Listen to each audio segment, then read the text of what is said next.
Одбраната на Јасмир Јаховски ќе се жали до апелација, откако кривичен одлучи тој да остане во притвор и како неоснован го отфрли предлогот да се брани од слобода со гаранција од 2 милиони евра. Адвокатот на сопственикот на Пуцко Петрол, Владимир Доневски, за телевизија 24 вели дека поднеле жалба до апелација и за да се постапи по истата има рок од 3 дена.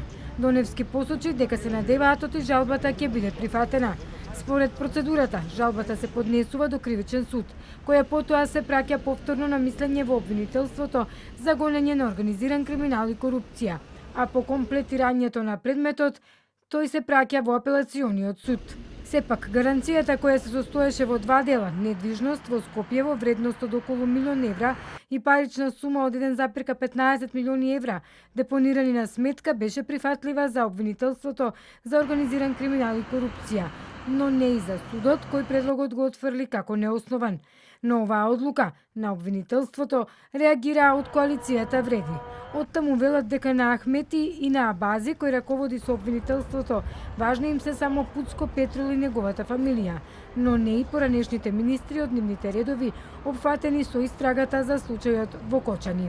Не случајно народот вели парите дупчат каде ниту бургија не може. Со недели слушаме како Дуи рони крокодилски солзи за истрагата во Кочани, каде според нив неосновано се осомничени нивни поранешни функционери.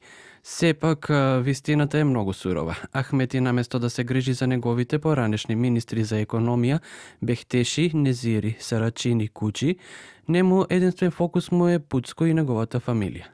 За него не е важно што негови луѓе набавувале токсичен мазот во износ од 160 милиони евра и труеле цела нација. Преку послушникот на кечевскиот клан Ислам Абази прави се што може да го спаси од притвор лицето АЈ со кауција од 2 милиони евра.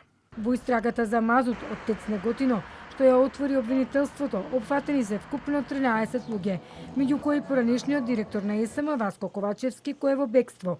Првоосомничени се сопствениците на РКМ Радко Капушевски и Ерџан Сулковски, кои се сомничат за оштетување на државниот буџет за 160 милиони евра при набавка на токсичен мазут, кој според извештаите на повеќе институции штетно влијаел врз здравјето на граѓаните.